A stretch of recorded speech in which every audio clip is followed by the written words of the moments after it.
menyertai kita semua ya. Dan terima kasih sudah hadir untuk melanjutkan diskusi kita hari ini. Sebelum melanjutkan diskusi hari ini, ada baiknya kita recap dulu apa yang sudah kita pelajari di sesi-sesi sebelumnya ya, teman-teman ya. Jadi sesuai modul yang saya sudah sampaikan juga kepada teman-teman, kita sudah belajar yang pertama kita ba- eh, baru belajar lah ya. Di sesi awal itu risk based audit ya. Kalau kita lihat di sesi 8 ya setelah MIT.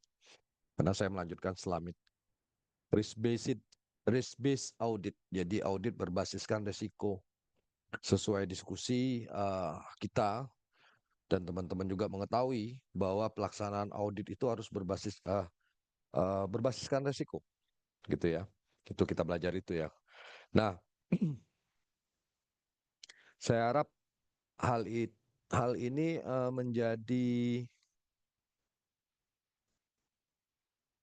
konsen teman-teman, pemahaman teman-teman bukan untuk dihafal saja. Pelaksanaan audit itu harus berbasiskan risiko. Kenapa harus berbasiskan risiko? Agar kita memiliki fokus audit kita. Fokus audit kita itu adalah satu, memastikan perusahaan sadar risiko tidak. Sadar risiko itu perusahaan mampu menilai kondisi risiko perusahaannya yang bisa menurunkan nilai perusahaannya. Jika sudah sadar, perusahaan tersebut harusnya bisa membuat rencana untuk menghilangkan atau mengurangi, karena risiko itu tidak bisa nol kan ya, pasti ada risiko, atau mengurangi risiko pada saat sampai pada titik yang bisa diterima. Nah, jadi kembali lagi audit berbasis risiko itu kemarin kita bahas ya. Jangan menjadi suatu hafalan, tapi harus menjadi kesadaran. Kenapa Anda melakukan audit? Kenapa kita harus melakukan audit? Karena kita ingin memastikan kesesuaian dan memastikan perusahaan telah melakukan kebijakan-kebijakannya dengan fokus adalah untuk mengurangi tingkat risiko yang sudah mereka pahami. Tuh. Yang selanjutnya pada saat belajar juga ada banyak pertanyaan diskusi ya eh, terkait dengan proses audit sistem itu sendiri ya. Proses audit sistem itu juga terkait dengan bagaimana kita memanage risiko, risk management pada aspek sistem, dan memanage risiko pada aspek sistem akuntansi juga hal yang penting karena sistem itu berhubungan langsung dengan output, yaitu laporan keuangan. Sehingga bagaimana kita mampu menghubungkan risiko dengan kontrol yang relevan ya. Dan saya ulangin ya, bagaimana kita mampu, auditor mampu menilai risiko dengan kontrol yang relevan. Kontrol itu kebijakan atau kesadaran manajemen dalam bentuk kebijakan untuk mengendalikan risiko.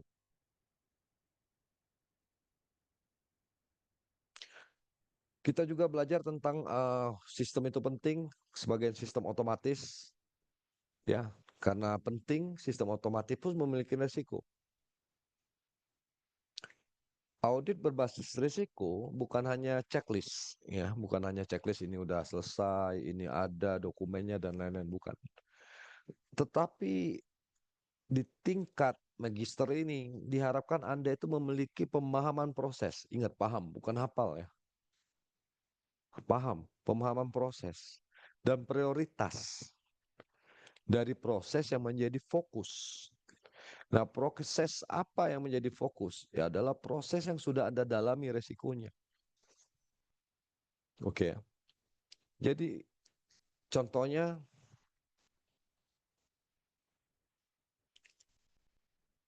setiap modul dalam sistem akuntansi, misalnya dalam modul GL, modul hutang AP, modul piutang AR, modul persediaan, memiliki kontrol yang harus diidentifikasi sejak awal audit. Jadi bukan hanya memahami proses datangnya laporan keuangan tersebut, tapi juga memahami proses pengelolaan di setiap siklus akuntansi tersebut, gitu ya. Yang kemarin ada pertanyaan bagaimana misal terkait iCover ya, Internal Control over Financial Reporting ya. Setiap modul, setiap proses akuntansi itu lingkungannya itu in general menjadi fokus audit. Kemarin juga karena menurut saya penting berdasarkan pertanyaan teman-teman juga, ada salah satu standar yang baik, menurut saya. Silakan Anda cari referensi yang lain. Menurut saya baik adalah standar ISO 27001 tentang sistem manajemen keamanan informasi. Dan itu penting dipahami, diketahui oleh akuntan. Untuk apa? Untuk membantu akuntan memetakan risiko dan memiliki arah pelaksanaan audit. Jadi itu review awal sebelum kita lanjut perkuliahan di malam ini ya. Sebenarnya saya mau kasih kuis tapi saya lihat situasi waktunya ya. Sudah 3 kali saya pengen review untuk buat bantu nilai teman-teman juga kuis pilihan lah ya. Tapi kalau nggak sempat malam ini mungkin saya akan kasih di minggu depan lah ya. Di setengah-tengah minggu kalau sudah saya siapkan, saya kasih link Anda tinggal membeli A, B, C, D, E lah gitu lah ya. Oke, saya akan mulai sekarang. Saya buka dulu materinya. Ntar ya Bapak Ibu. Di mana? Ininya zoomnya. Oh ini zoomnya. It's...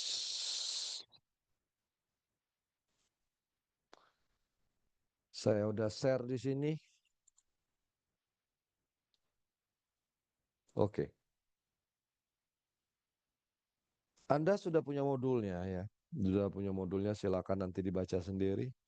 Saya akan lanjut di sesi 9 karena kemarin di luar modul banyak pertanyaan yang belok dari modul tapi saya tetap tanggapi karena memang berhubungan secara praktis ya. Karena saya dosen praktisi. Ya, pertanyaan Anda bagus dan menurut saya itu perlu untuk dibahas ya. Tapi kalau saya kembali malam ini saya kembali ke silabus dulu ya. Di sesi 9 ini dari materi modul yang sudah saya siapkan, kita akan membahas tentang bagaimana perencanaan audit dan sistem mapping, pemetaan. Tujuannya diskusi ini agar kita memiliki pemahaman terkait perlunya perencanaan sebelum pelaksanaan audit. Khususnya audit pada sistem informasi akuntansi, audit pada sistem akuntansi. Kembali lagi, auditnya harus berdasarkan resiko.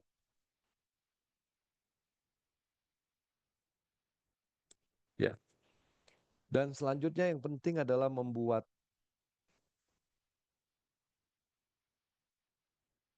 sistem mapping, ya pemetaan sistem. Saya tidak detail mengajarkan cash flow karena memang waktu ya, ini bagian dari silabus. Satu sesi ini ada pemahaman tentang bagaimana membuat cash flow. Kalau di S1 itu ada mata kuliah audit sistem informasi juga ada. Atau lab digital audit ya, lab digital audit. Itu ada ya, ada ya. Ini contohnya, maaf saya buka ya. Afedukasi.com. Ini juga punya saya ya, webnya, jadi silakan untuk di-copy. Nah, contohnya ini pelajaran S1 malah. Wah, oke, udah saya hapus, sorry. Oke, atau nanti saya buka lagi ya.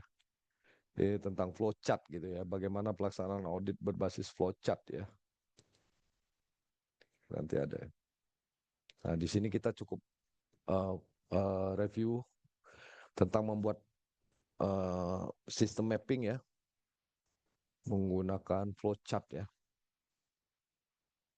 Terus menghubungkan aktivitas bisnis, proses sistem, dan titik kontrol utama ya.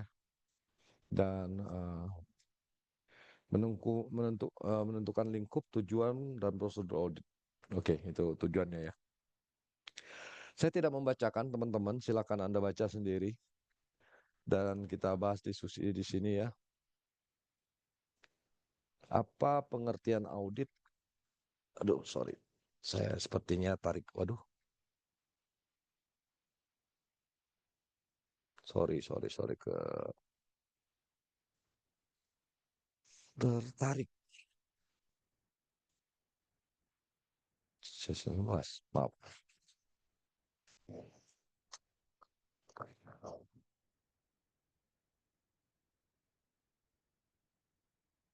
Nah,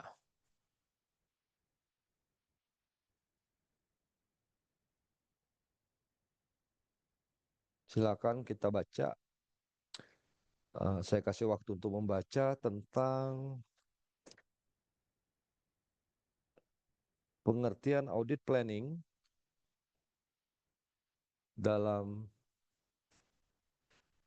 akuntansi information system ya.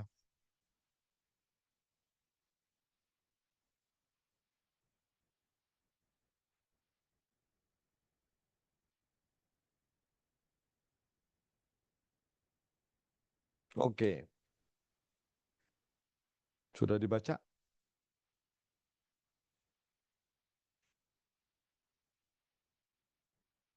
Sudah dibaca Bapak Ibu? Terlihat yang saya share? Sudah Pak, Sudah, terlihat. Pak. Oke, ya. Jadi apa audit planning? Jadi mengacu pada internal audit standar 2201 ya, dari ISAKA itu, ITIF 1202 ya. Itu standarnya. Saya juga nggak hafal ya, nanti coba review ya dari ISAKA ya. Saya juga ngambil bukunya dari ISAKA ini. Ya, ya, ya. Inilah audit planning ya. Anda bisa baca sendiri. Rumni, di bukunya Rumni, Standard itu jelas. Namanya aja audit planning, perencanaan audit. Jadi sebelum pelaksanaan audit itu tuh kita sudah merencanakan itu. Ya, apa lingkup audit kita, apa tujuannya, apa metodologinya, pendekatannya. Ya, nah, ada yang kurang nih. Ya, yang kurangnya itu apa? Kalau hanya perencanaan, scope atau lingkup, objek, metodologi, terlalu luas. Auditnya jadi buta gitu istilahnya ya. Tanpa tanpa memahami tingkat resiko. Jadi teorinya tahu dulu resiko. Dari resiko itu kita bisa menetapkan ruang lingkup audit kita, mana yang akan menjadi fokus kita ya. Oke, nah kalau menurut IA 2201 ya, teman-teman ya, auditor itu wajib menetapkan scope, objektif, timing, resources, dan risk fokus. Ada nggak di situ risk fokus? Itu wajib. Dalam accounting information system, planning diawali dari memahami modul. Anda diminta mengaudit sistem. Ingat ya, ini bukan audit keuangan. Judul kuliahnya audit information system akuntansi. Pada saat Anda mengaudit sistem, yang pertama, sebelum membuat perencanaan atau audit planning, Anda harus tahu dulu sistem yang digunakan apa, logika sistemnya apa, flow sistemnya apa, ya semuanya. Softwarenya apa, komponen hardware-nya apa, pengelolaan datanya di mana, pihak mana yang terlibat.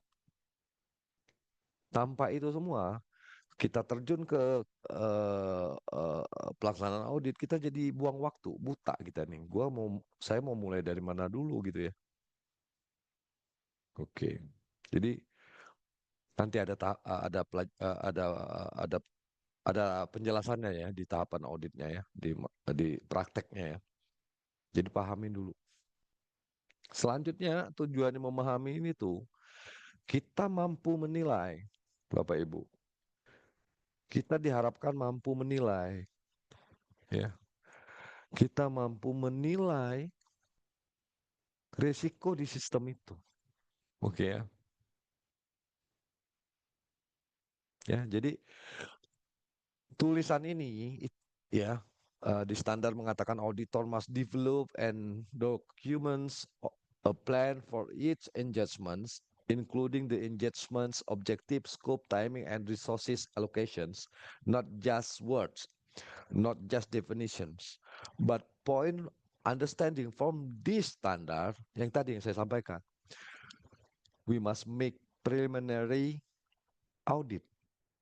Ya, kita harus membuat tuh apa atau pengantar lah atau audit pembukaan awal gitu loh ya.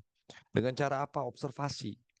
Kita tahu sistemnya apa, kita tahu modulnya apa, kita tahu pihak atau departemen yang terlibat apa saja. Kenapa? Ada yang di luar departemen accounting misalnya, yang di mana outputnya atau perhitungannya jadi dasar evaluasi, jadi dasar laporan accounting. Misalnya contohnya lah suatu perusahaan IT ya, perusahaan fintech ya, financial technology, misalnya kayak GoPay gitu, Gojek, Shopee, ShopeePay dan lain-lain. Transaksi yang terjadi itu ada fee-nya. Nah, yang mengolah transaksi terjadi kan bukan departemen accounting, mungkin sistemnya ada di luar departemen atau divisi accounting. Rekapnya yang dikasih ke accounting, nah, harus dipahamin, mapping ya. Selanjutnya di ISAKA ITEF 1202 audit planning ya, also sounding about audit plannings, also make definition about audit planning ya. Di standar ini mengatakan information system audit plans must address risk. Di awal kita ngomong, kita sepakat, dan ini ditegaskan lagi di sini. Perencanaan audit itu harus berbasiskan risiko. Ngapain kita membuat rencana audit yang risikonya tidak ada atau risikonya sudah hilang, sudah berkurang atau sudah diterima? Sia-sia audit kita. Ya, ya. Nah, di sini ini menurut saya ya, berdasarkan pengalaman. Nah, di sini artinya apa?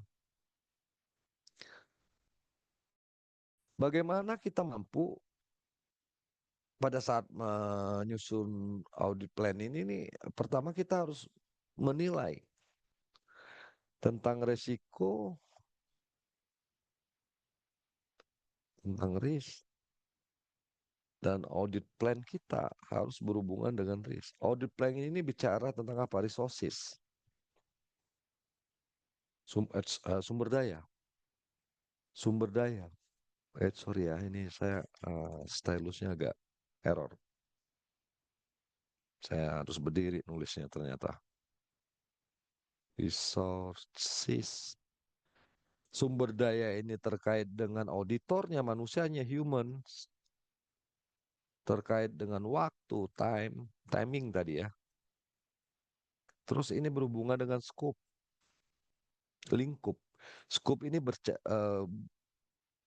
bicara tentang fokus kita. Jadi auditor harus fokus ya. Fokus auditnya nanti berhubungan juga dengan pendalaman dari sampel auditnya. Ya, ini saya bicara audit sistem ya, bukan audit keuangan ya. Dan ini memang audit plan di sistem informasi akuntansi itu harus dikomunikasikan dengan tim audit keuangan.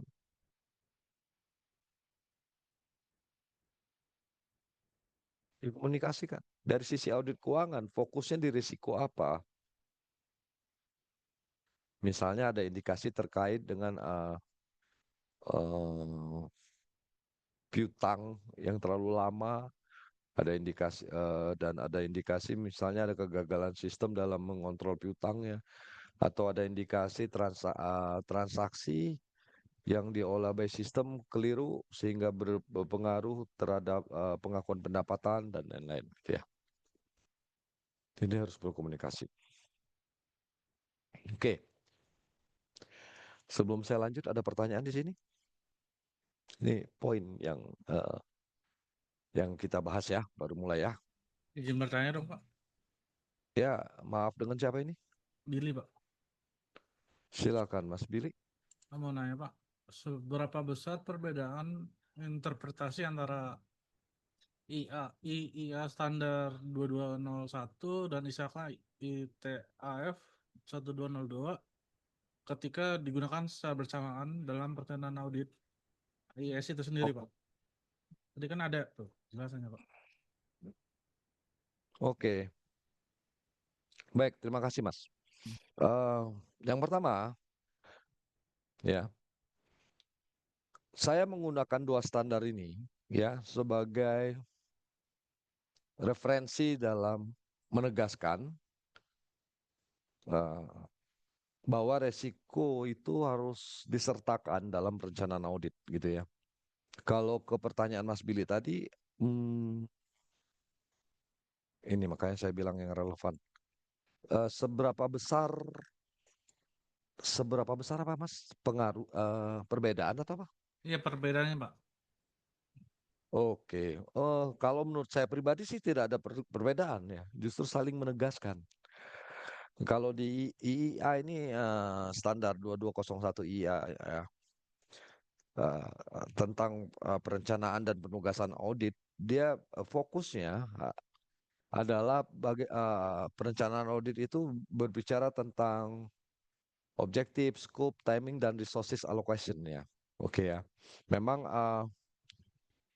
tidak saya bilang ya, tidak secara langsung menyatakan risiko gitu ya, pemetaan risiko. Nah, tetapi ada di ISAKA ini ya, audit planning ini harus menyatakan risiko. Nah, tidak dan ini sebagai referensi yang sebenarnya bisa mendukung internal audit nih, mendukung audit nih, mendukung audit dalam pelaksanaannya gitu loh. Ya, jadi saling mendukung, tidak bisa, oh ini beda nih, saya pakai standar ini enggak. Ini bukan standar accounting. Kalau standar accounting itu menegaskan kebijakan menegaskan transaksi perlakuannya recognition, pengakuan dan pencatatan seperti apa ini ya tidak. Tidak, saya cuma mengambil referensi gitu loh, Mas. Gitu ya Mas Billy ya. Oh, berarti saling melengkapi juga, Pak, ya gitu ya? Iya, ya karena sifatnya standar ya yang relevan ya. Dan justru di teori nih Pak Ayat ya mungkin lebih dalam gitu ya. Sistem informasi akuntansi itu kan bukunya Rumni itu ya. Nah, Rumni itu mention tuh tentang resiko tuh, gitu ini. Jadi saya mempertegas bahwa pemahaman resiko sebelum pelaksanaan audit itu penting gitu loh. Oke Mas Billy ah. Oh, siap, Pak. Terima kasih atas jawabannya, Pak. Sama-sama Mas Billy. Sama-sama sama. Diskusi ya kita ya. Oke, selanjutnya adalah sistem mapping dalam audit ya. Silakan Anda baca dulu.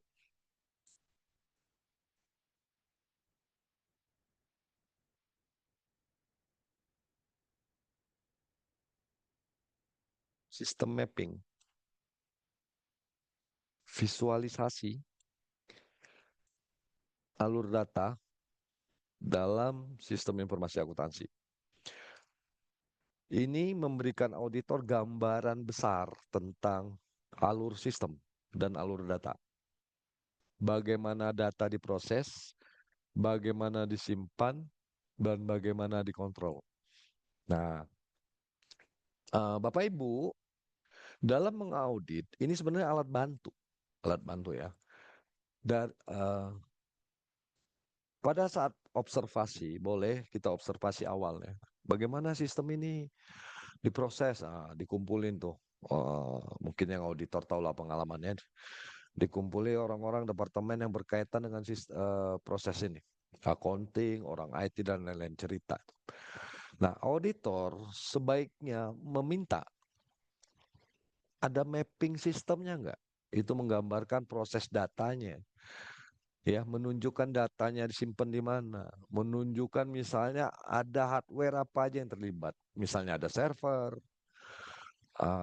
ada perangkat perangkat yang berhubungan di masing-masing departemen, misalnya komputer-komputernya ya, juga menunjukkan tempat disimpannya di mana, apakah di server atau di cloud ya, termasuk bagaimana kontrolnya. Jadi harus ada mappingnya. Bentuk mappingnya seperti apa, Pak?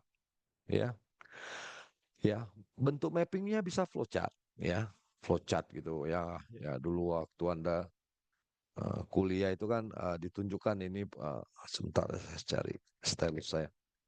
Ditunjukkan, oh ini proses gitu ya. Oh, sorry. Atau ini ada opsional dan lain-lain ya. Waktu Anda lebih detail lah ya. Saya nggak ya seperti flowchart itu yang ini start, terus ada opsional, ini no, ini yes dan seterusnya seperti itulah ya. Nah, untuk memahami alur datanya. Ada juga data flow diagram. Ini menunjukkan arus data. Ini lebih sederhana data flow ya. Ada juga entity relationship diagram, menggambarkan relasi data dengan basis data ya. Nah, itu yang apapun bahasanya di suatu kantor gitu ya. Ada juga yang menyebutkan flow data gitu ya, arus data ya. Ada juga yang menyebutkan diagram data. Ini untuk menggambarkan bagaimana suatu data itu berjalan gitu ya. Ada juga misalnya nunjuk sini, misalnya ini ada transaksi, bentuk mapping kayak gitu. Misalnya transaksi masuk ke EDC, EDC masuk ke sistemnya perusahaan mana, di sistem ini diolah datanya di mana, ya, seperti itu. Itu data flow diagram. Ini untuk menunjukkan bagaimana flow data itu, sistem mapping. Oke. Ada 3 tools utama tadi. Yang pertama flowchart. Flowchart itu lebih fokus pada urutan aktivitas dan dokumen. Flowchart ingat ya, saya nggak tulis di materi saya ya. Flowchart itu urutan aktivitas dan dokumen. Yang kedua DFD, Data Flow Diagram.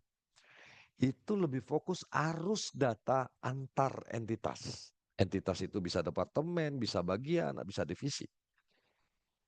Kalau di data flow diagram, namanya aja data flow diagram. Flow datanya yang diamatin. 3 tools utama lagi, yang ketiga adalah ERD, Entity Relationship Diagram. Relasi antar data tadi. Misalnya setelah diolah di divisi A, departemen A, data itu diambil ke B, diolah lagi. Dari B pindah ke C itu. Itu relasi terdata ERD, Entity Relation Diagram. Sehingga pada saat meeting audit preliminary atau audit pemahaman awal oleh antara auditor dan entity, auditor harus jeli. 3 tadi jelinya. 1, urutan aktivitasnya. Kalaupun tidak ada di perusahaan, setidaknya Anda membuat gambaran urutan aktivitasnya dan dokumennya. Saya tidak kasih contoh dan banyak ya. Di perusahaan Anda juga banyak. Ada aktivitas apa, dokumennya apa. Yang kedua, pahami flow datanya. Data itu ngalir kemana aja. Yang ketiga, hubungan antar datanya atau entity relationship diagram. Oke ya.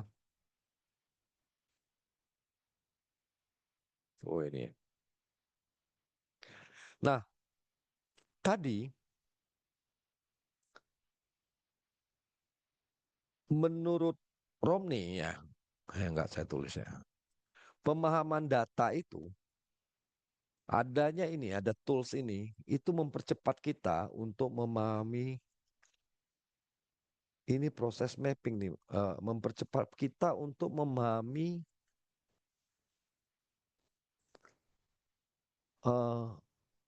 struktur sistem dan alur sistemnya. Kalau kita paham, baru kita bisa memetakan proses audit kita. Kalau kita nggak paham, audit kita nggak efektif.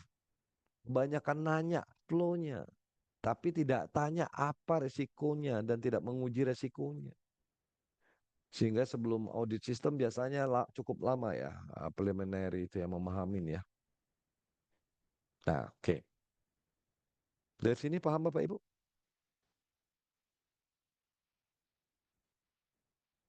Oke. Jadi mata kuliahnya kayak gini ya memang ya. Hmm, teoritis, tapi saya coba untuk sesuai dengan praktikal ya. Nah, menurut saya ini tahapan praktikal frameworknya ya, praktikal. Yang pertama adalah preliminary survey. Tuh. Apa itu preliminary survey? Kita mengidentifikasi modul, sistem, dan proses bisnis. Pengenalan dulu. Sampai paham bagaimana proses sistem itu. Bagaimana proses flow, bagaimana proses aktivitas. Yang kedua, proses data. Dan relationship between data. Hubungan antar data. Sampai ada pertanyaan, what are the critical process? Proses apa yang kritis, yang kritikal, yang perlu kita perdalam. Pada proses preliminary, auditor itu berupaya memahami sampai dia membuat kesimpulan atau membuat hipotesa skeptisnya. What are the critical process? Proses apa yang kritikal? Kalau belum terus, kalau belum berarti auditornya nggak cocok jadi auditor kali. Kalau masih bicara teori, oh datanya lari ke sini, ke sini, itu belum. Itu baru proses pemahaman. Preliminary survei itu berhenti pada saat auditor sudah menentukan ada proses, sudah menentukan critical proses yang akan menjadi objek fokus audit dia. Boleh ditanya nggak Pak pada observasi? Boleh, tapi jangan mendalam. Observasinya berubah jadi audit nantinya. Simpen dulu pertanyaan auditnya. Yang tahap kedua, dari sini ada pertanyaan nggak ada ya? Saya lanjut dulu ya. Daftar sistem model. Risk assessment. Kalau artinya penilaian risiko atau menilai risiko sistem dan kontrol internal. Apa Pak yang dilakukan di sini? Yang dilakukan auditor di sini adalah seperti di sesi 8 kemarin kita diskusi. Sesi kemarin itu ngomongin tentang risk assessment. Sadari dulu, pahami, yakini, manajemen klien kita, entitas tersebut sadar dengan resiko enggak? Ciri-ciri sadar itu, dia punya list resiko, ada rencana mitigasi, punya kebijakan mengelola resiko. Kalau tidak ada gimana, Pak? Auditornya tambah susah. Bikin diskusi, gali. Sudah jadi kelemahan itu temuan audit ya. Petakan resiko menjadi 3 klasifikasi utama. High, tinggi, medium, dan low, rendah. Jadi itu tahap kedua. Tahap ketiga, kalau ada pertanyaan silakan ya. Define scope and objective. Terus pemahaman awal sudah.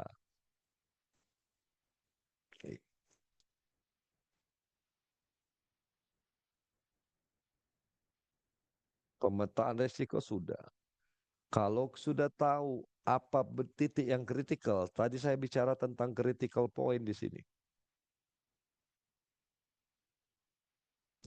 Dari diskusi tentang flow system.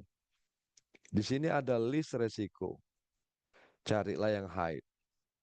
Anda akan menetapkan, bisa mendefinisikan scope audit Anda, menetapkan tujuan dan batas audit. Oke, contohnya ya. Oke, ini contoh ya, saya bikin sederhana aja ya. Walaupun di kenyataannya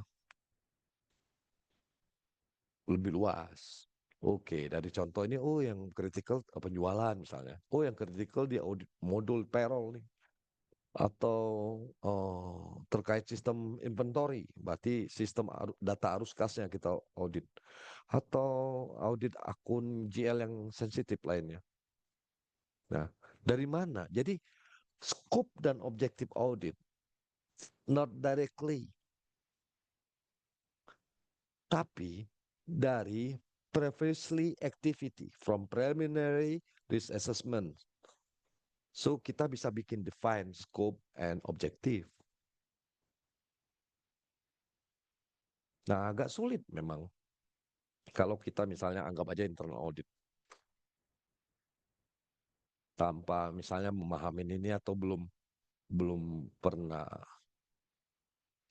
diskusi tentang audit, terutama misalnya bukan dari akuntan, bukan dari akunting juga ya, karena kita belajar sekarang ini. Misalnya ditanya, apa rencana audit kalian tahun depan misalnya ditanya komisaris atau direksinya. Nah, kadang-kadang banyak saya temukan itu banyak benar aktivitas audit, tapi ditanya, kenapa rencana auditnya ini? Nah, itu agak sulit karena membuat list auditnya tidak berdasarkan pendekatan risk base. Hanya list aja, list audit gitu ya. Karena ISO 9001 kita audit semua departemennya gitu. Justru ada satu, ini ngobrol ya, supaya nggak terlalu teoritis, saya dosen praktisi. Ya. Walaupun saya juga dosen akademisi, biar nggak belok maksud saya. Di kenyataannya, lucu kadang-kadang. Ada juga internal auditnya tidak boleh masuk ke aspek keuangan auditnya. Itu ya, itulah susahnya di organisasi yang terlalu banyak intervensi gitu ya buat internal audit ya. Tapi ada itu. Ya bagaimana mereka bisa memetakan resiko kalau cuma resiko personal aja. Karena ujung-ujung resiko itu adalah aspek keuangan gitu ya.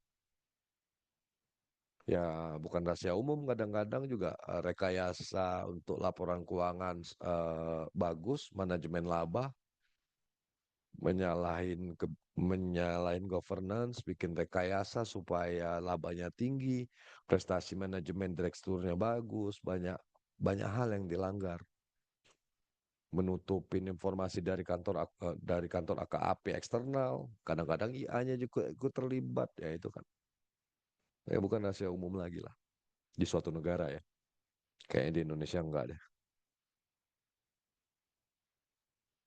Oke, ada pertanyaan Bapak Ibu?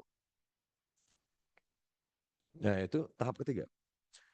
Yang keempat baru sistem mapping nih, membuat diagram alur data dan kontrol ya tadi ya, sistem mapping. Versinya audit nih.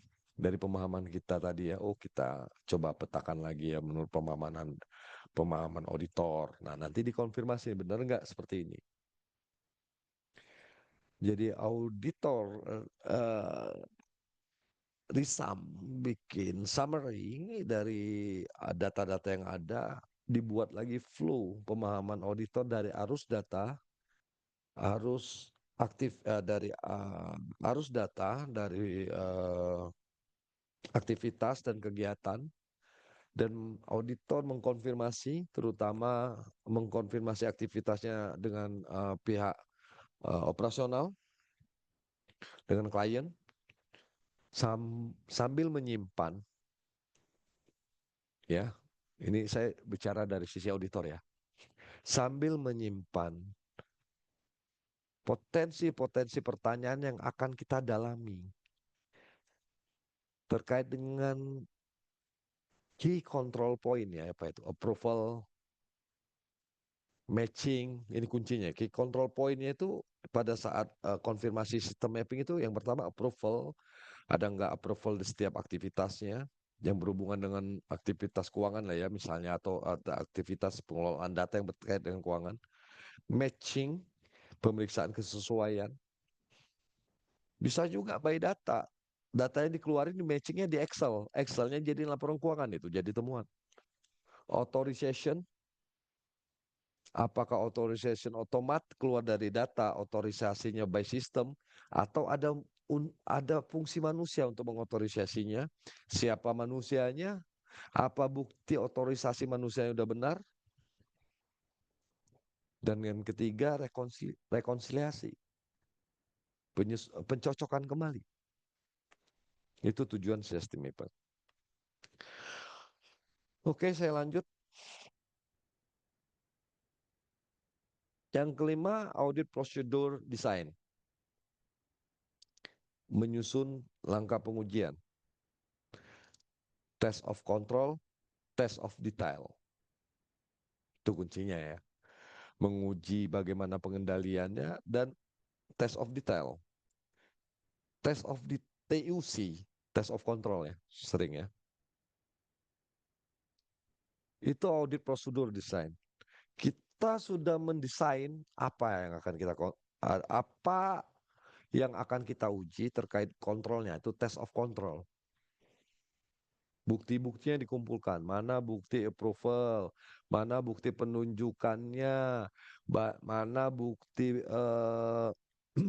keamanan informasi passwordnya, dan lain-lain. Dan substantif prosedur, prosedurnya harus ada.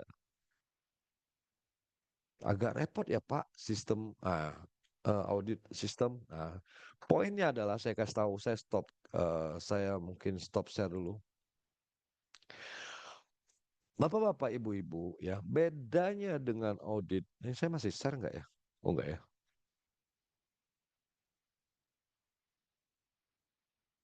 Saya sudah stop share ya?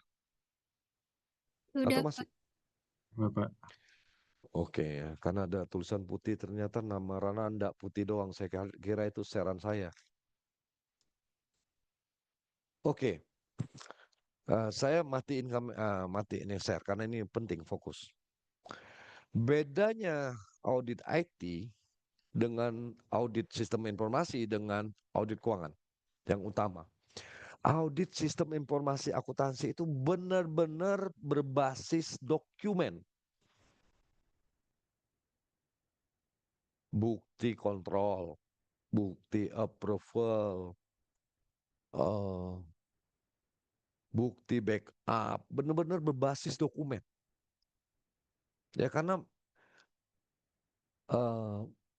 bukti log data. Kalau audit keuangan substansial, kelihatan gitu dampaknya di rekening koran ada gitu ya. Atau konfirmasi ke klien atau ke customer bisa, konfirmasi pihak ketiga, customer ke vendor bisa. Nah, kalau audit sistem konfirmasi data tuh sulit karena bisa dikompakin di departemen itu, di perusahaan yang merekayasa gitu. Misalnya perusahaan A gitu. Kita olah transaksi deh. Kamu tinggiin ya transaksinya di departemen B gitu ya. Susah. Jadi benar-benar harus kita jeli, mencari celah. Mereka tuh buat data itu ketahuan gitu loh. Oh ini baru dibuat ya Pak, atau ini tidak ada datanya. Oh password itu aman Pak, tidak dibagi-bagi ke staff, atau pada saat password hanya dipegang oleh approval. Coba cari terus pada saat misal manajernya nggak masuk gitu loh. Oh ternyata tetap jalan transaksi, berarti ada titip password kayak gitulah. Maksud saya paham ya teman-teman ya. Kalau audit keuangan itu jelas banyak gitu loh, banyak banyak konfirmasinya gitu. Saldo bank bisa kita konfirmasi ke rekening koran, saldo bank yang di GL kan. Saldo piutang kita bisa konfirmasi ke customer. Saldo hutang konfirmasi ke vendor. Kalau data ya antar departemen dalam satu perusahaan yang kadang-kadang juga ngakalin gitu loh. Dan yang susahnya direkturnya ikut campur. Ya, mungkin yang auditor lebih pengalaman lah, sering lah ya. Kita sebagai auditor, karena saya juga auditor, nggak enak gitu loh ya, mau menuduh, bicaranya gimana, tapi ada indikasi gitu, ada rekayasa di satu perusahaan itu gitu. Ya mungkin teman-teman auditor pernah ngalamin gitu ya. Jadi mau nggak mau kita cari bukti nih, supaya memang ya dugaan kita itu tidak hanya dugaan, tapi ada kelemahan bukti yang bisa kita angkat gitu. Jadi catatan audit. Paham maksud saya teman-teman?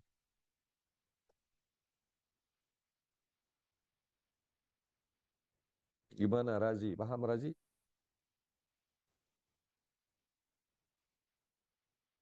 Razi Ulul Azimah? Masih memahami nanti, Pak. Gimana? Masih berusaha Masih. memahami, Pak. Yang mana yang agak sulitnya? Kita ngobrol aja, nggak apa-apa. Jadi gini, yang mana yang berusaha memahaminya? Takutnya saya asik sendiri ngobrol, tapi Anda nggak paham ini Bapak ngomong apaan yang kasihan. Kasihan Andanya, kasihan saya juga sih. Ya, jadi biar sama-sama paham. Yang mana kurang paham Razi, nggak apa-apa. Saya ulangin ya teman-teman, di kelas kita nggak ada yang lebih hebat. Nggak ada yang lebih jago apa enggak. Kita belajar sama-sama ya, sepakat ya. Jadi nggak ada yang salah, nggak ada yang kurang. Ya kita sama-sama saling ngisi. Gimana Kak Razi? Yang kurang paham yang mana? Saya coba bantu jelaskan dengan bahasa saya. Silakan. Ayo Razi. Saya yang udah kuliah. Yang mana yang masih coba Mungkin memahami? ini sih, Pak, yang bagian sistem mappingnya. Apanya yang bingung? Oke ya, saya cerita dengan versi saya ya. Nanti teman-teman auditor di sini akan menambahkan. Sistem mapping, pemetaan sistem.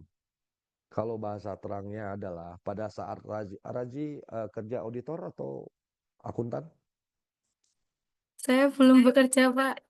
Oke, nanti kerja ya. Jadi gini, Amin. nanti teman-teman auditor bisa ajak Razi lah. Jadi paham juga. Nah gini, Razi jadi auditor nih. Ji, nah, panggilannya apa? Ji apa Ulul? Saya biasa dipanggil Azima, Pak. Oh, asli mah auditor kan. Kamu mengaudit ke perusahaannya Billy. Oke, datanglah ke Billy, ke Pak Billy. Pak Billy, apa kabar? Baik, oke, dan lain-lain. Pak Billy, laporan keuangannya apa? Ya, accounting, pakai sistem. Ya, pakai sistem menurut Pak Billy. Nah, tidak berhenti di situ aja. Ada proses komunikasi sampai auditor dalam ini Azlima paham bagaimana sih proses sistem di tempat Pak Billy sampai jadi laporan keuangan gitu nanya. Kalau nggak paham tanya terus. Nah, terus tanya itu apa yang ditanya? Satu, apa aktivitasnya? Yang kedua, hubungan aktivitas dengan sistem itu dikerjakan di mana? Terus bertanya arus datanya. Arus data itu datanya dari mana aja, Pak? Misalnya inventory. Pak Billy tolong ceritain dong penggunaan sistem untuk inventory di perusahaan Bapak gimana? Misalnya Pak Billy klien ya. Oh, Pak Billy cerita, oh iya bagian pembelian akan menerima usulan pembelian tuh. Memang manual tuh, ngomong Kak Jelima ya. Ngasih form. Form itu akan jadi dasar proses tender. Belum masuk ke sistem juga tuh, Billy cerita misalnya. Dokumen tender itu baru dilaksanakan tender, nanti ada pemenangnya. Dari pemenangnya itu baru kita masuk ke sistem PO. Kita pesan PO-nya berapa, dicatat di sistem kita. Dan seterusnya itu cerita tentang flow data. Dan seterusnya sampailah Pak Billy cerita. Nah, sampai Pak Billy cerita ini laporan keuangan itu asalnya dari situ tuh. Dari proses tadi. Sampai Ajli sebagai auditor paham ada kritikal apa, ada resiko apa yang di otaknya Ajli akan diperdalam. Gitu loh, Ajli. Itu mapping system, pemetaan. Paham? Kalau nggak paham nanti baca lagi bukunya ya. Tapi logikanya seperti itu. Oke? Jadi mapping sistem itu kita memetakan sistem. Oke? Oke, Pak. Mungkin nanti Ya. saya baca-baca lagi ya, Pak. Ya, diskusi sama teman-teman di sini ya, belajar. Teman-teman sini banyak yang jadi banyak auditor juga, banyak klien juga yang sudah ketemu auditor ya terkait dengan audit etik. Yang lain ada masukan atau ada bisa bantu saya untuk berdiskusi lebih lanjut? Belum ada. Saya lanjut ya teman-teman ya. Oke, saya lanjut. Makasih ya, Ajli. Saya lanjut. Teman-teman yang lain juga kalau mau bertanya silakan. Ajli masih baca nggak? Masih standby nggak, Ajli? Masih, Pak. Oke, Ajli, baca. Ini kita nggak usah kerjain ya ini. Nggak usah kerjain, coba kita diskusi aja di kelas maksudnya. Oke, sebentar ya, Ajli. Saya agak lambat ini stop off cam dulu. Tolong dibacain pelan-pelan. Sistem, ini kasus, case simulation tentang apa? Silakan Kak Ajli. Tentang Nanti poinnya payroll diambil sales. ya. Gimana, Pak? Nanti input aja poinnya. Ya, silakan. Tentang apa? Poinnya nanti diinput aja di link kemarin. Skor kamu, assignment, assessment, self-assessment. Tentang sistem payroll di PT Sentra Logistik, Pak. Oke, stop. Pelan-pelan ya ngomongnya ya. Ini agak mantul suaranya ya. Payroll system at PT Sentral Logistik. Oke, baca. Sistem penggajian payroll terintegrasi dengan Data absensi fingerprint dan modul HR, Mm-mm. auditor menemukan ketidaksesuaian antara data kehadiran dan total gaji yang dibayarkan. Stop. Oke, pahamin soal dulu. Sekarang jadi auditornya Ajli. Ajli ngecek tuh ya. Nilai biaya karyawan berapa? Misalnya X rupiah. Nah, Pak Billy nih yang direkturnya ini kita audit nih, direkturnya. Oke, Pak Billy kita ngomong ke AR-nya Pak Billy.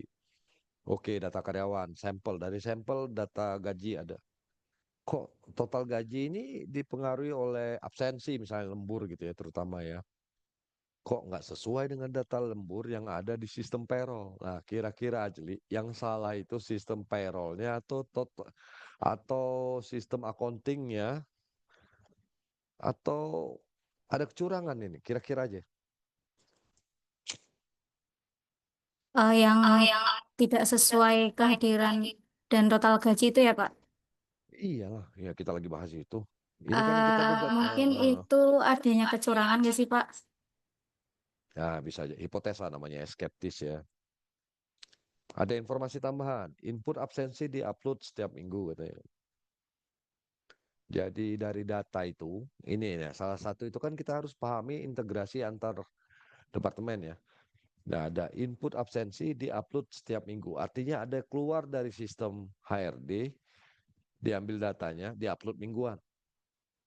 Yang kedua, informasi tambahan, approval dilakukan otomatis oleh HR manager tanpa validasi supervisor. Otomatis. Approval dilakukan otomatis, pencet tombol aja setuju gitu ya, datanya diupload, pencet setuju oleh HR manager tanpa validasi. Yang ketiga, sistem tidak mencatat perubahan data gaji sebelumnya. Jadi kalau ada error dihapus, hilang aja ngapusnya, tapi tidak ada log gitu ya, siapa yang ngapus, berapa banyak yang dihapus, nah itu. Oke. Nah, ini contoh kasusnya. Ada yang mau menjelaskan di sini? Silakan. Kira-kira dari sisi audit apa yang perlu kita audit nih? Ayo dong, ini magister loh ini, UNJ lagi nih. Nah, mungkin lebih rame lah, lebih aktif. Pak Apa yang Vero, harus dilakukan auditornya? Siapa ini? Silakan. Pak, sebelumnya saya minta maaf, Pak. Saya mau nanya yang sebelumnya, Pak. yang Dengan di siapa? Maaf Mas, saya sambil catat nama masalahnya. oh Kan iya saya nggak lihat. Ya, ya. Usman Pak Vero Oke, silakan ya, Usman. Pak yang Usman ya, poin silakan. yang audit planning step itu, tapi yang tahap yang ke-6 itu yang resource allocation and schedule, ya kan, itu kan ada menentukan auditor, waktu, dan tools ya. Nah, untuk toolsnya sendiri itu apa aja ya Pak contohnya? Apakah ACL atau ada yang lain Pak? Terus pertanyaan selanjutnya itu, dari misalkan saya memilih untuk yang resource allocation itu toolsnya pakai ACL, ya kan? Nah, itu apakah bisa apa ya? Hmm, mempengaruhi gitu kualitas terhadap temuan audit gitu dalam sistem yang skalanya lumayan gede lah. Oh, oke. Paling gitu sih Pak. Oke, oke. Oke ya, bentar ya. Soalnya juga Mungkin saya, waktu S1 itu saya juga pakai iya ada. ACL Pak. Cuman itu Iya, agak ribet sih Pak. ACL gitu betul. Pak. Betul, betul, betul, betul. Nah, sebelum saya izin, oke ya, ACL, oke ya. Ada nggak yang mana? Nih. Sebe- Sebelum saya jawab, mungkin ada teman-teman lupa gitu ya apa ACL itu. ACL itu Audit Common Language ya. Kalau di web saya itu ada nih. Tut.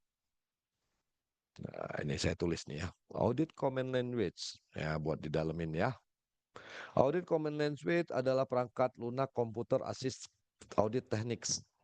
Saya kasih tahu ya. ACL ini alat bantu, tools tadi yang disampaikan Kak Usman. Sistem yang membantu auditor bukan menemukan temuan audit, bukan. Tapi sistem yang membantu auditor untuk memetakan banyaknya data, menentukan sampel dan memberikan informasi kritikal-kritikal yang harus didalami auditor. Jadi ini sistem yang membantu auditor dalam menganalisa banyaknya data gitu. Itu ACL ya, ACL ya kalau buat teman-teman yang lupa dulu ya ACL-nya. Nah, fungsi ACL itu, nah ini sebentar ya, ini di materi. Kebenaran saya ngajar, pernah nulis bukan ngajar tentang ACL. Bentar ya. Jadi sistemnya tujuannya membaca, terutama ACL itu misalnya merekonsiliasi banyaknya data itu merekon data untuk mengetahui ada lompatan nomor apa enggak gaps number gitu ya, ada nomor yang loncat, nomor invoice dan lain-lain, itu ACL. Nah, balik lagi ke pertanyaannya Mas Usman, pertanyaan yang baik. Menentukan resources allocation and schedule bagian dari perencanaan audit. Auditor kita itu bicara menentukan berapa jumlah auditor yang harus kita alokasikan. Resources juga bicara tentang sumber daya waktu yang diperlukan. Tools. Nah, tools ini salah satunya SEL. Pak, apakah harus dengan pakai SEL? Tidak. Ada juga toolsnya Excel. Kalau di pemerintahan atau di KAP biasanya bisa juga pakai Atlas. Alat bantu. Alat bantu kita untuk menganalisa audit. Nah, kenapa masuk perencanaan? Bagian dari perencanaan atau informasi pada saat audit ini kita akan menggunakan tools apa untuk membantu auditor kita. Biasanya kantor akuntan publik sudah punya toolsnya sendiri. Kalau kembali lagi ke pertanyaannya Mas Usman, pertanyaannya dalam juga dan baik ya, apakah ICL itu membantu? Membantu, ya. Jika kita memakai ICL, itu akan mempengaruhi step nggak, mempengaruhi proses itu nggak di proses resources allocation dan schedule? Jawabannya mempengaruhi, mempengaruhi. Ya, kalau misalnya tim audit memutuskan menggunakan SCL sebagai tools, maka langkah resource allocation dan schedule-nya berubah tuh. Kenapa? Tidak semua bisa pakai SCL. Jadi butuh waktu persiapan khusus. Sumber daya auditor yang kompeten juga. penyesuaian pada jadwal pengujian data juga, tapi juga akan mensupport auditor dalam memastikan data yang dihasilkan. Dampak dari scheduling, dampak dari audit resources allocation ya. Kompetensi auditor harus paham proses ACL, dia paham data extraction, dia paham data cleansing, dia paham scripting ACL, bikin perintah ACL ya. Kalau kompetensinya kurang, justru menghabiskan sumber daya, bukan ngaudit, malah ngutang-atik ACL-nya gitu ya. Butuh training, pairing dengan auditor IT atau menggunakan data analis internal dibantu. Dampak pada scheduling. Kalau menggunakan tools yang tidak kita kuasain, itu hasil itu sangat membantu, tapi dipastikan tuh ekstrak data ya, membutuhkan data dan permintaan data ya.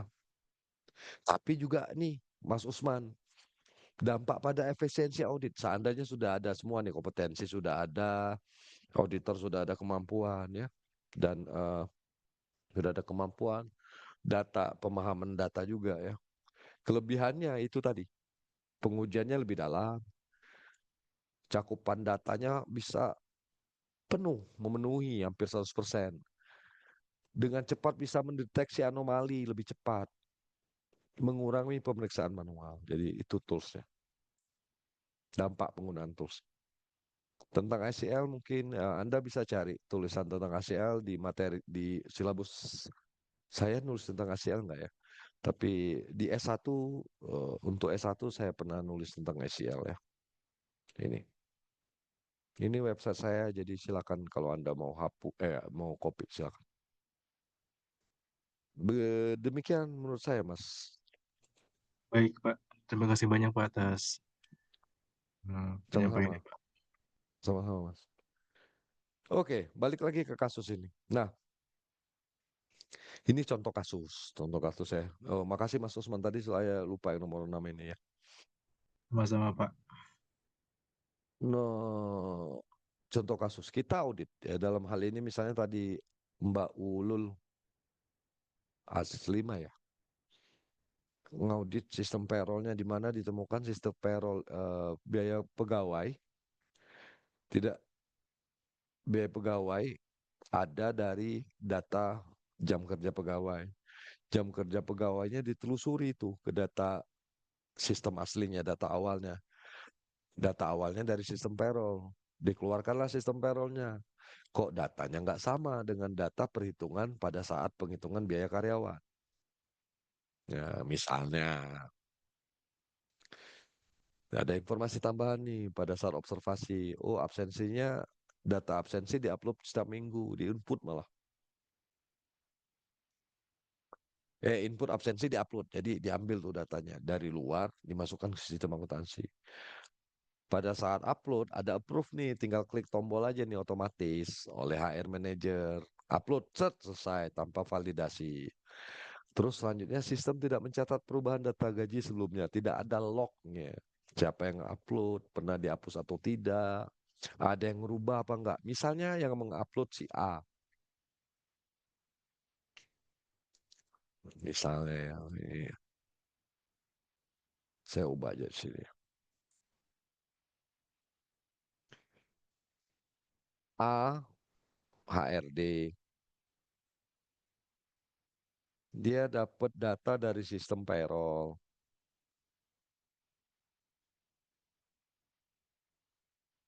Ke HRD nih.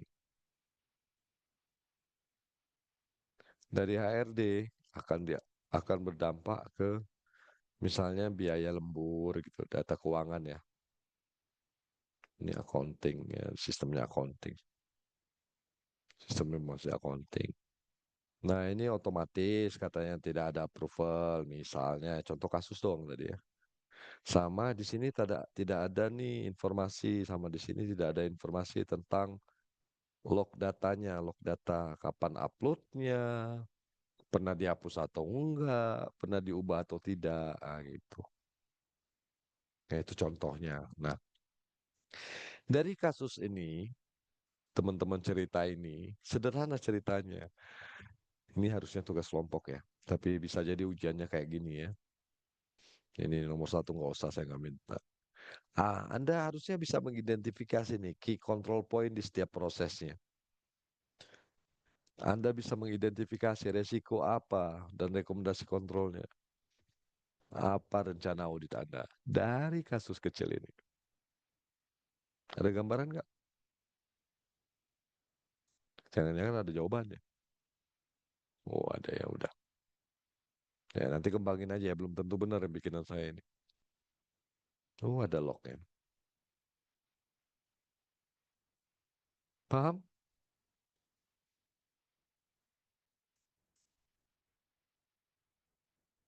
Ini implementasi audit system. Kenapa accounting perlu paham audit system? Ini contoh sederhananya. Contoh sederhananya menunjukkan biaya itu bisa dirubah apabila ada indikasi dari inputan data itu dari luar sistem. Tidak ada segregasi tugas, tidak ada log. Itu bisa diubah. Bayangkan, misalnya, kayak kita mundur ya. Di accounting ada laporan keuangan. Sebentar, saya agak maju sini. Ada laporan keuangan ini. Bentar ya Bapak Ibu.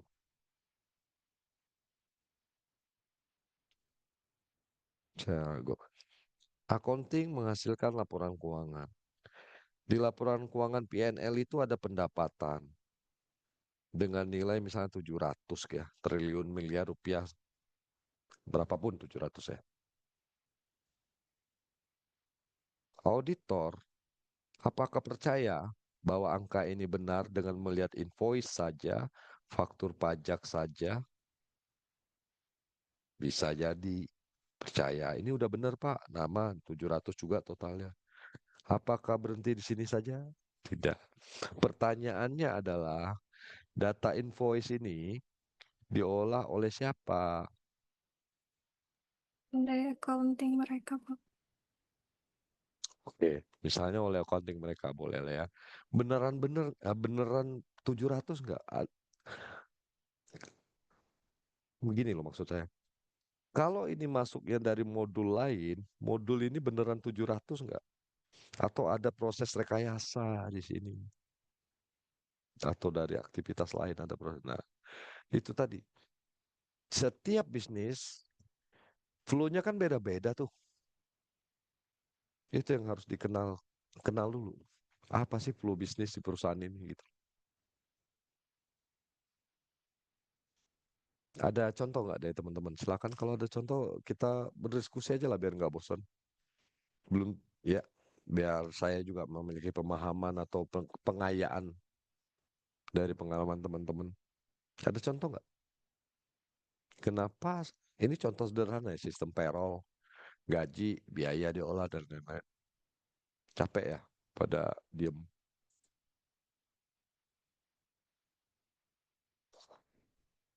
Oke, kalau gitu saya ajak diskusi ya.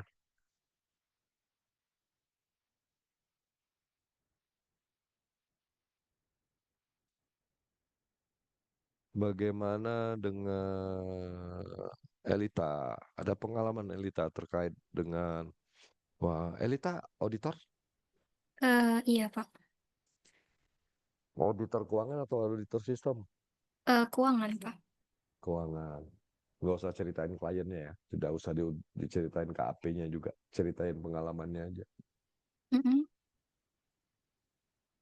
Ada kasus atau fenomena tertentu, masalah tertentu yang menurut Elita kayaknya klien ini bohong deh. Ini kayaknya ada rekayasa nih. Tapi di sistemnya benar.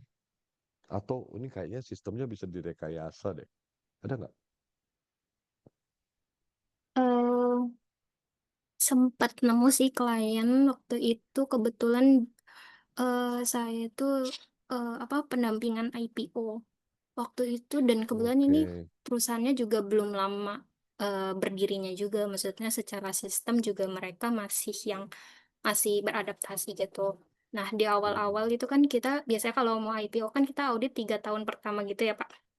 Dan Iya. kebetulan mereka sebelumnya memang udah pernah diaudit, cuma kita tuh ngelihatnya kayak audit kayak sekedarnya gitu. Jadi kayak banyak prosedur-prosedur yang emang nggak diterapin di auditor sebelumnya.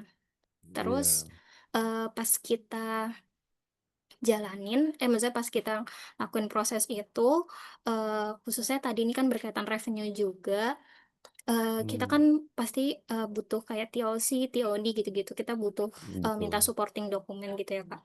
Terus relate Hmm, tadi yang dibahas terkait revenue, eh, ya yang mereka bisa provide ya kayak invoice dan lain sebagainya yang sebenarnya itu pembuatan dokumennya itu kan bisa mereka sendiri yang buat ya Pak, usernya sendiri karena kan itu invoice aja maksudnya secara apa namanya internal. iya itu pembuatan dari internal dan kita tuh Iya. ngerasanya kayak dimanipulasi karena setiap permintaan dokumen yang kita minta itu tuh Lama nyiapinnya ya. lama dan kelihatan banget hasil dokumennya itu emang baru dibuat gitu loh, Pak. Karena kan emang Iya. sistem mereka belum yang terpakai banget, jadi mereka masih lumayan manual juga. Jadi kan di situ kita bisa Hmm, ngeliat ya, wah ini mah diakal-akalin biar ada gitu. Bahkan iya. sempat juga mereka terang-terangan ngepalsuin konfirmasi. Jadi mereka pakai Nah, template balasan konfirmasi sebelumnya terus diedit tanggalnya kayak bisa terus diedit angkanya gitu. Nah, kita kan sebagai auditor nggak cuma kalau balasan konfirmasi itu kan nggak cuma butuh mintanya itu nggak yang dari si kliennya doang kan. Kita butuh konfirmasi yang benar-benar dari pihak ketiganya yang balas. Kalau bisa betul. secara hard copy-nya kita dapat gitu tanda tangan basah Langsung gitu. langsung ke Mm-mm. auditornya lah ya gitu Iya, ya. gitu. Tuh. Nah, ini prosesnya panjang nih. Kita minta balasannya nggak dapat-dapat, sekalinya dapat, dapatnya bentuknya soft copy doang. Dan itu kelihatan banget Mm-mm. kalau angkanya itu kayak dimanipulasi gitu. Dan nggak ada cap perusahaannya. Apalagi untuk konfirmasi-konfirmasi yang related party. Itu kan, apalagi yang transaksi-transaksi pihak berelasi gitu ya, Pak. Itu kan lebih, istilahnya lebih mudah untuk kong kali kong lah buat mereka gitu.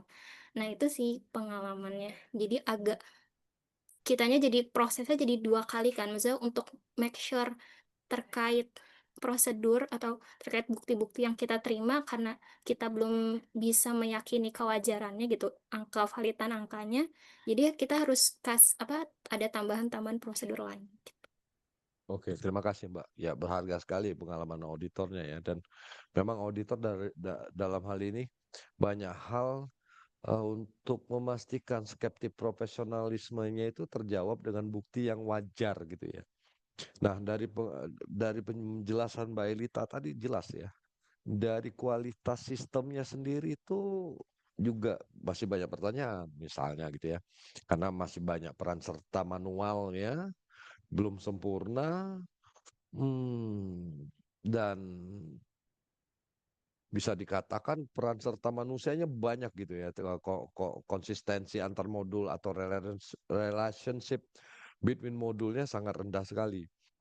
Nah, itulah fungsi audit IT. Nah, pertanyaan selanjutnya seperti ini. Saya minta diskusi atau penjelasan teman-teman yang lain juga. Pertanyaan selanjutnya. Apakah kondisi klien kita di mana sistemnya tidak sempurna atau justru masih manual itu mempengaruhi auditor KAP memberikan opini? Ada yang bisa tanggapin nggak? Elita silakan, silakan kamu klaim nilai kamu. Itu kan ada nilai upload video, tolong tulis nilai kamu 90 ya. Baik, terima kasih Pak. Apakah ada tanggapan yang tadi yang saya bilang? Apakah kita tahu nih sistem klien kita tuh ada kelemahan atau ada indikasi di sistem atau manual campuran atau manual itu apakah mempengaruhi opini audit atau sistemnya terlalu lemah sehingga banyak rekayasa itu mempengaruhi opini audit nggak? Opini KP gitu loh. Opini KP itu kan wajar. Sekarang ya gitu loh. Atau tidak memberikan pendapat atau wajar dengan catatan dan lain-lain. Ada pendapat silakan.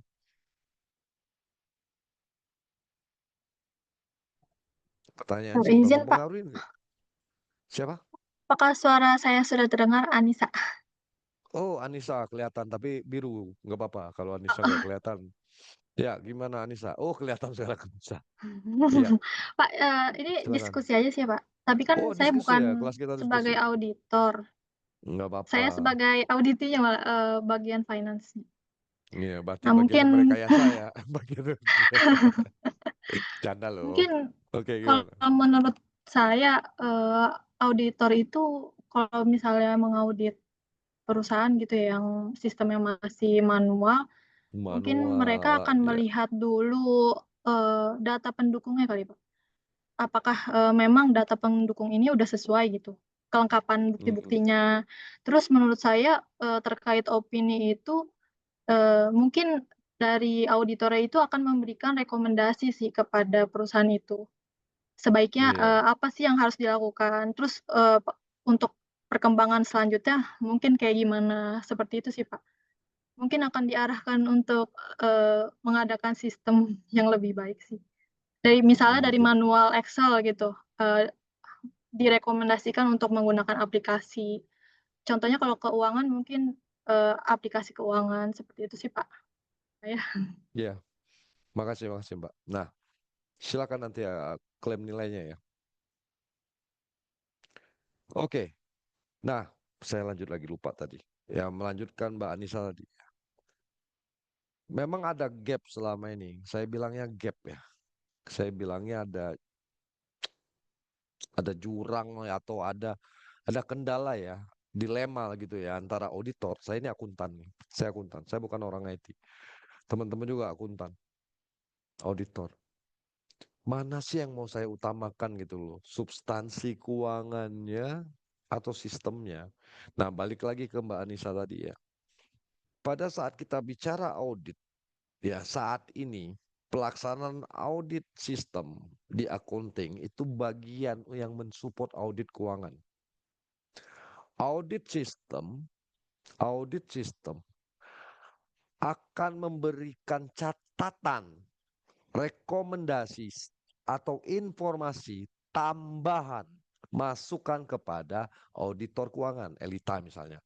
Mbak Elita, sistem perusahaan ini di modul pendapatannya ada resiko bisa dimasukin tanpa otorisasi, ada resiko direkayasa di backdoor, di belakang by sistem misalnya gitu. Bisikin Elita sebagai auditor keuangan. Mbak Elita akan memperdalam lagi seperti Mbak Anissa bilang. Buktinya deeply diperdalam. Konfirmasinya, invoice-nya, rekon ke faktur pajak dan lain-lain. Pernyataan kepada opini audit, kembali lagi diskusi auditor tentang materialitasnya. Kalau memang material hampir rekayasanya besar, itu kan materialitas kan prosentase dari aset tertentu atau prosentase dari nilai tertentu. Bisa jadi auditor akan mengeluarkan opini yang tegas gitu ya. Karena auditor kan profesi gitu ya. Bahwa ini laporan keuangannya kayak nggak berkualitas deh. Saya takut ngeluarin kata-kata wajar gitu ya. Kayaknya perlu pendalaman. Atau kalau memang indikasinya kurang material tapi akan berpotensi membesar, boleh dimasukkan ke manajemen letter untuk saran perbaikan. Kenapa? Nanti itu kan akan dibahas di komisaris nih, ada indikasi gitu. Jadi kan sebagai auditor itu kadang-kadang kita tuh berat untuk ngomong gak enak dan mencari bahasa yang baik supaya sopan gitu loh ya. Kita nggak auditor kan nggak bisa ngomong kamu kayaknya nipu loh, kayak enak gitu kan ya. Ini kayaknya aneh deh. Oke. Itu bahasanya kayak gitu. Thank you ya Anissa. Yang lain ada masukan? Silakan. Jadi gitu ya. Jadi audit sistem ini perlu untuk menguji logik. Ini by system gini ya. By system belum tentu benar. Jangan-jangan sistemnya juga direkayasa gitu loh. Gitu. Sering nggak Pak Vero nemuin? Banyak. Banyak. Kadang-kadang kerjasama dengan orang IT. Kadang-kadang malam-malam buat supaya kesannya ada transaksi di sistem. Kadang-kadang orang IT bisa bikin log email itu mundur tanggalnya. Seolah-olah memang ada konfirmasi, itu dimundurin tanggal emailnya. Nah itu yang accounting harus jeli gitu. Makanya audit IT, audit sistem bagian yang mensupport audit keuangan tuh. Di ujungnya tetap audit keuangan gitu ya. Thank you ya diskusinya ya. Saya lanjut ya teman-teman ya. Terakhir ini. Makasih.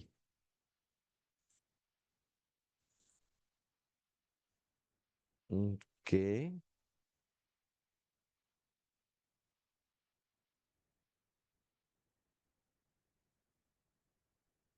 Nah, dari resiko audit payroll ini, kita misalnya, ini sederhana ya, nggak sesederhana ini ya. Kalau sesederhana ini, auditor yang ada di kelas kita ini baliknya cepet terus dan ceria gitu kan. Banyak masalahnya ya auditor ya. Nah, dari audit plan kasus payroll tadi berarti kita bikin rencana payroll data input, kita objektifnya ensure memastikan akurasi data. Nah, lihat kita itu membuat resiko tuh yang seperti Mbak Elisa ceritain tadi tuh. Boleh. Auditor itu kan berangkat dari hipotesa negatif tuh ya, skeptis, pikiran negatif. Oh, ini ya manipulasi. Input filenya dimanipulasi nih. Kontrol yang diharapkan harusnya ada supervisor approval, ada log review ya, baru audit produce. Nah, kalau kita ada pikiran negatif dan ada harapan, baru kita pastiin harusnya kita audit ini. Trace data upload, file VS system log, payroll. Selanjutnya area payroll processing, bagian mana proses payrollnya yang ngitung gajinya. Ada ensure perhitungan itu udah ada otorisasinya ya gaji ya. Jangan-jangan karyawan udah keluar masih digaji gitu ya. Oke. Kontrol expected-nya resikonya kita berpikir negatifnya ada kegiatan perubahan data yang tidak terotorisasi. Ini bicara tentang restricted access to payroll module, ada batasan terhadap akses modul payroll dan payroll output.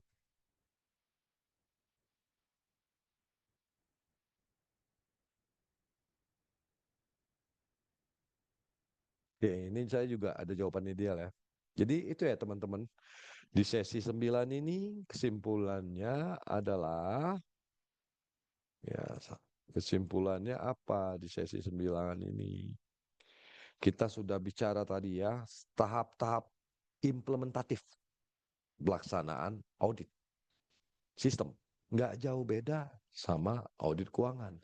Bedanya kalau pendekatan audit sistem itu sangat dokumentatif, ya, karena konfirmasi susah, konfirmasi sistem yang bikin internal juga, ya. Berarti kita harus paham dulu tuh flow datanya, flow aktivitasnya, ya kan.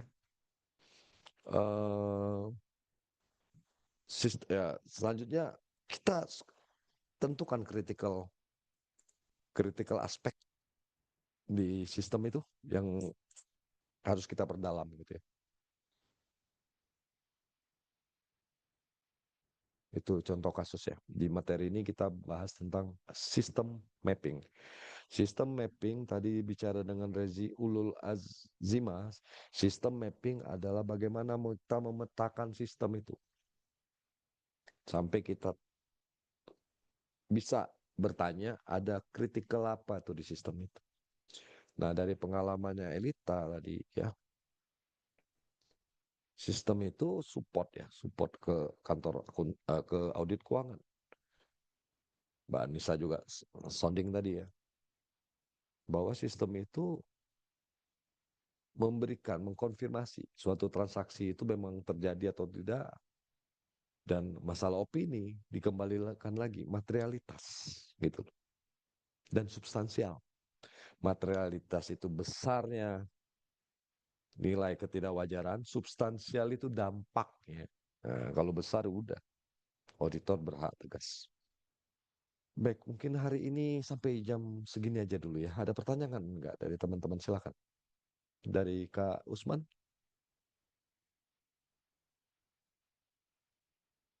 Cukup Kak Usman? Mungkin jauh ini cukup, Pak. Oke. Kak Alwan, Mas Alwan ada pertanyaan? Mas Alwan belum pernah ketemu saya ini. Kalau Billy, Usman tuh sering saya tahu ya. Alwan Ya Pak, cukup Pak. cukup ya. Anissa, oke? Sudah Pak. Oke, Anissa barusan ya tadi ya Billy oke. Mbak Widatul Kusniah. Sementara cukup, Pak. Terima kasih ya. Mungkin minggu depan atau di tengah-tengah minggu ya. Saya nggak mau pakai kuis di jam kuliah. Di tengah-tengah minggu itu saya ada kuis. Silakan Anda kerjakan untuk nilai ya. Nanti pilihan kok A, B, C, D, E. Nanti ingetin saya Mas ya, Mas Usman ya. Tapi ngingetinnya jangan sekarang. Saya masih ingat kok sekarang. Besok ingetinnya ya. Iya, Pak. Kalau ngingetinnya besok saya lupain nanti Mas. Terlalu cepet ngingetinnya ya. Tapi udah saya siapin kuisnya. Kuisnya itu nanti buat teman-teman belajar sama materi setiap kuis. Saya ujian kalau UAS atau ujian nanti saya ambil dari kuis kok. Jadi Anda bisa ada belajar. Kembali saya sampaikan saya bukan tipikal dosen yang sangat percaya dengan hasil UTS sama UAS. Saya lebih percaya dengan proses diskusi. Ya. Dari saya cukup seperti ini ya. Terima kasih atas perhatiannya. Mohon maaf kalau ada yang nggak pas. Semoga sehat-sehat, baik-baik semua. Kebaikan selalu menyertai kita semua. Terima kasih. Selamat malam. Assalamualaikum warahmatullahi wabarakatuh. Waalaikumsalam. Waalaikumsalam. Terima kasih, Pak. Terima kasih, Bapak. Makasih. Ayo pamit ya.